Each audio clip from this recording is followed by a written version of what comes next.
central. Cuando uno analiza cómo ha ido cambiando la modalidad del delito, se da cuenta que nosotros tenemos no solo más cantidad de episodios, sino episodios cada vez más violentos. La modalidad del delito se ve claramente, yo doy siempre el ejemplo, hace unos años atrás, la modalidad del carterista, que era el que robaba la billetera con un sigilo y un cuidado que aquel al que se la estaban robando no se daba cuenta. Eso era lo que pasaba en las multitudes, en los transportes públicos, tenían el cuidado de sacarle la billetera y robarle sin que se diera cuenta. Hoy, el delito que se comete en esos actos es con la navaja en la cintura para que el ejercicio de la violencia forme parte del delito. El otro es en las casas. Antes, el delito en la casa era cuando la familia no estaba. ¿A quién no le ha pasado que le entren en su casa en las vacaciones, el cuidado que había que tener, dejar la casa que un vecino la mire, porque aprovechaban eso? A mí me pasó en mi casa muchísimas veces que me entraban porque sabían que nosotros tenemos familiares en el interior y no estábamos en casa para las fiestas, para el día de la madre y del padre, y hasta que puse una alarma en mi casa me entraron muchas veces en esas fiestas. Hoy la modalidad es totalmente distinta, que es a la que hacía referencia Fernando cuando contaba los casos de Florida, que es el ejercicio de la violencia en el momento de la entradera. El momento de la entradera, que se ha constituido en el momento más peligroso, sin ninguna duda, es el momento en el cual el delincuente elige ponerle el revólver en la cabeza al hijo para que el padre le permita la entrada en la casa.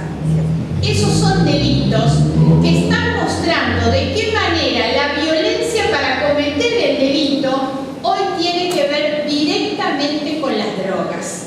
Las drogas, y esto es cómo va el delincuente, sobre todo los chicos jóvenes, porque se ha bajado la edad también de los que cometen delitos, influye terriblemente cuando el delincuente está drogado o cuando comete el delito o cuando roba para conseguir la droga y obviamente cuando tiene el arma en la mano. Por eso nosotros decimos lo que agrega violencia al delito son las drogas y son las armas. Estos dos temas son de competencia del gobierno nacional. Sin embargo, en los últimos años no ha habido ninguna política de combate al narcotráfico y la Argentina pasó a ser un país, antes se decía que la frontera era un colador, hoy la frontera casi no tenemos frontera.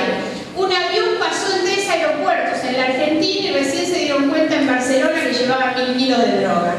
Eso habla de la falta de los escáneres, de la falta de los radares en las fronteras, pero también habla de las complicidades. No puede haber pasado un avión por 3 aeropuertos y que nadie detecte los 1000 kilos de droga hasta que no llega a España. Eso habla claramente de las complicidades. Cuando planteamos el tema de droga y el tema del narcotráfico, fíjense la ley que se ha aprobado este año en el Congreso, esta ley llamada del blanqueo de capitales. No solamente es un desincentivo a la persona que paga impuestos y cumple con la ley, porque la ley del blanqueo perdona a los que ingresan capitales no declarados, a los que no pagaban los impuestos, sino que es una puerta abierta justamente para que ingresen los jefes de los carteles de la droga a comprar propiedades en la Argentina lavando la plata de la droga. Así cuando se instalan esos jefes de la droga es que terminamos con el crimen como el del Unicenter, aquí cerca de ustedes, y tantos otros. Porque lo que nosotros vemos, y es lo que en gran medida conmociona muchísimo, es la guerra de las bandas de narcos que se está dando en el territorio. Esos ajustes de cuentas, como el crimen del Unicenter, es ajuste de cuenta entre bandas, pero todos sabemos cómo termina. ¿Cuántas veces esos ajustes de cuenta terminan con la muerte del inocente que pasaba por la vereda del frente? Y además genera esta enorme conmoción. La cantidad de chicos acribillados en los barrios obviamente tiene que ver con el mundo de la droga, que son los chicos reclutados primero y que después nunca más pueden salir de esa situación, con la terrible complicidad de muchos miembros de las policías también. Ahora, el territorio que hoy se disputa en las bandas es el territorio que abandonó el Estado. Ese es el lugar donde el Estado abandonó y dejó en situación de vulnerabilidad social, por eso los más pobres terminan siendo obviamente esos grupos de narcotraficantes. Hace 8 meses se fue Bielsa, Rafael Bielsa, que era el secretario de la CEDRONAR, el área de lucha contra el narcotráfico.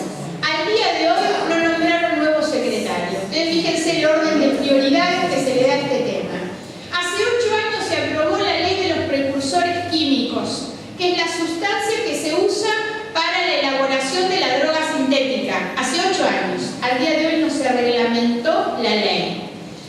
Este es un gobierno, yo digo cosas duras, pero me hago cargo de las que digo, es un gobierno que tanto en las dos campañas electorales, de Néstor Kirchner como de Cristina Kirchner, aceptaron aportes de campaña de empresarios del mundo de la droga. Esto no lo estoy inventando y no es una opinión, está en la presentación de las rendiciones de cuentas que ellos hacían de los aportantes de sus campañas. En la de Néstor, la famosa empresa Sounderwind de aviación, que era la empresa que trasladaba las valijas que quedaban dando vuelta en el aeropuerto de Madrid. En el caso de Cristina, muy grave, los empresarios de la efedrina, los que terminaron en el triple crimen de General Rodríguez, aportantes a la campaña electoral. ¿A través de quién? El recaudador de la campaña, que era Héctor Capaccioli, cuyo jefe, Alberto Fernández, hoy es el jefe de la campaña electoral de Sergio Massa. Por eso es que hay que mirar también que no es tan casual cuando hoy muchos de los candidatos que se presentan dicen los mismos disparates en la campaña electoral. Porque la verdad hoy no hay diferencia.